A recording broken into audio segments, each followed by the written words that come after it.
Peter Ouspensky. What a guy. He actually died on October the 2nd, 1947, and some of you might find in my videos that I did a program called those about 1947. We lost many people, or magicians and magical wise people in that year. So Ouspensky left us on the 2nd of October 1947. He was born on the 5th of March 1878, which is also my birthday. I think he was a Chinese tiger in the Chinese astrology realm, where I be a rooster. So many of us have been looking into Ouspensky's books and studying everything he had to say. Obviously many of us are also very into his time with Gurdjieff. What happened when they split, nobody knows, so I'm not going to discuss that here, but we do know he met Gurdjieff in 1915 in Moscow. He was reading about Gurdjieff's performance of the ballet of the magicians that was supposed to be being performed, and Ouspensky wanted to know who this person was that was putting this interesting sounding show on. The Struggle of the Magicians never was performed, so Ouspensky didn't actually see it be performed, but he did get to meet Gurdjieff through somebody else made the introductions, and there was always that strange way of how he met him, that when he went to see Gurdjieff, he felt like Gurdjieff was trying to put on some kind of like a mask, pretending that he's somebody else who he wasn't, as if he was trying to ridicule maybe Ouspensky, I don't know, or maybe Ouspensky felt that why was this man doing these strange things and acting weird and putting on accents and looking different to what he actually, the true person he was. Maybe Gurdjieff was testing to see how determined Ouspensky was to actually follow him. Well, did he follow him or become involved with the Gurdjieff work? But you can read all about that in Search of the Miraculous, and there's quite a few other ways, books that discuss Ouspensky doing this. But before that, Ouspensky had gone travelling. He'd been round the Eastern world trying to find a guru, a teacher, a secret school that he could join. And this is one of the things that pulls at my heartstrings. Ouspensky was waiting all his life for the masters to come and call him to the secret school, to take him to the mystical school. And maybe that was from his ideas of working, when he was working in Theosophy, because he was a Theosophical member before he found Gurdjieff, and the Theosophy Society was very into masters and the Brotherhood, the White Brotherhood, that Madame Blavatsky was involved with and knew, and was getting her letters and such like from these mysterious masters from the East, which is the kind of thing Ouspensky was looking for. He wanted to be taught by masters. He wanted to become involved with masters to, obviously he wanted to learn everything about metaphysics and such like. He understood that there was more to life than what was being seen by most people. The people that we would say are asleep and just go through life in a mundane way. He was seeing through all that before he met Gurdjieff. So he was looking for something. He knew that was more to life, that there was an esoteric, a hidden, higher realm of thinking. And he even says somewhere about the idea of esotericism. It holds that very great majority of our ideas are not the product of evolution, but the product of the degeneration of ideas which existed at some time or are still existing somewhere in much higher, purer and more complete forms. So he was looking for other ways. He used mathematics. He got involved with the fourth dimension, though I still struggle to get my head around the fourth dimension.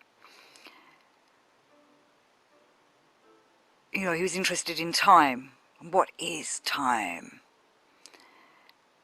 And he was trying to look at, well, what really is space and time?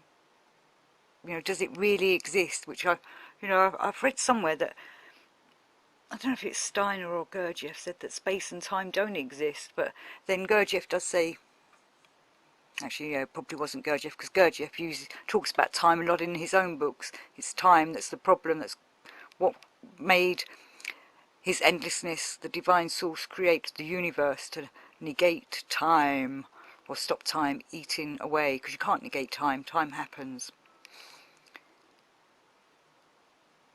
I've put on my channel quite a few of Ouspensky's books. I've done audio versions. The Strange Life of Ivan Ouspensky. I cannot emphasize enough that people should look into this and read this, because I think this is his most amazing book, where he covers all the ideas that he's been studying throughout his years, all done in one wonderfully written fiction book.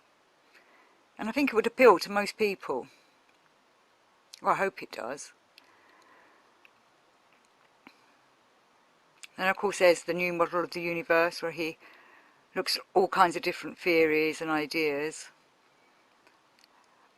I like his books and writings about his travels, and where he discusses what he learned from, well, different teachers and different places he went to. When he sat before the Sphinx, what an amazing time that was for him, that it gave him such a revelation. Again, you need to read his books to understand what... I'm not getting across very well here.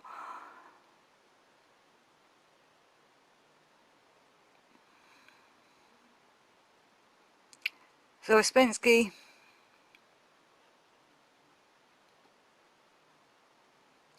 was Russian. He's known as a Russian esotericist to most people. Author of many, many, many books. He was very into the tarot. He did a great little book on the tarot. I think it was called The Symbolism of the Tarot, where he discusses what the tarot is, which to me is a storybook of how one's life is. How life is. You know, if you're trying to develop yourself from beginning of being the fool all the way through to developing yourself, if you follow the right ways, to become the universe.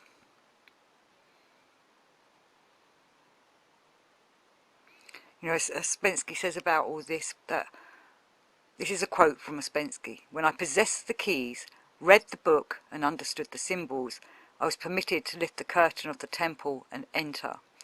Which is so true about the tarot. If you can understand the tarot and understand the symbolism in it, and that it's not here to give you a reading of your future,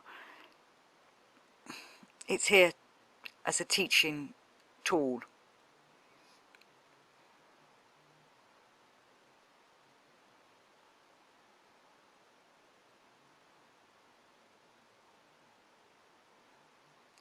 So Ouspensky wrote in Tertium Organum, "We know that with the very first awakening of knowledge, man is confronted with two obvious facts: the existence of the world in which he lives, and the existence of psychic life in himself.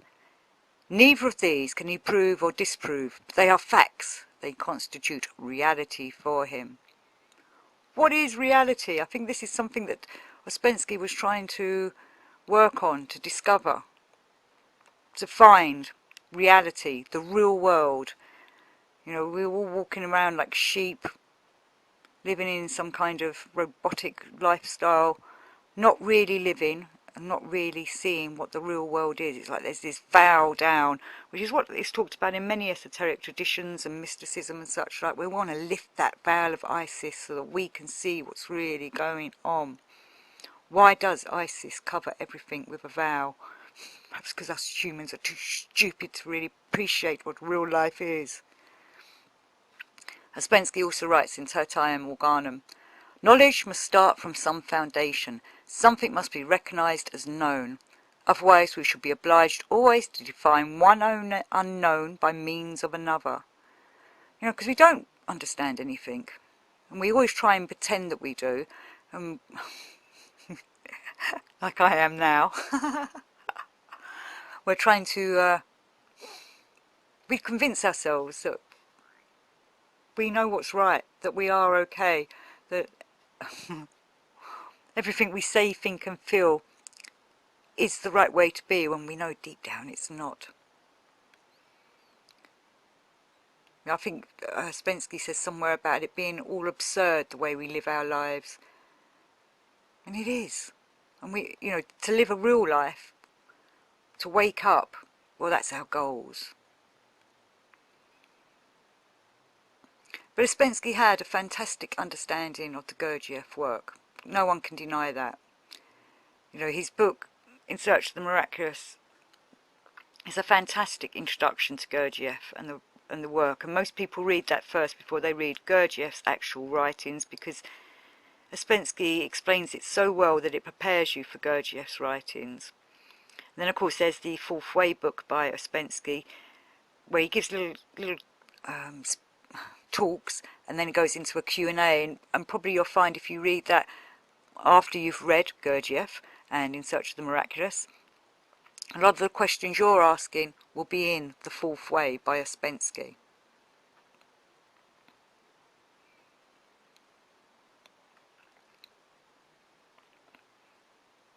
So I'm going to end this little show here, asking you all to think of Ouspensky on this day, the day of his death, and may we continue our search for the miraculous. Thank you for listening.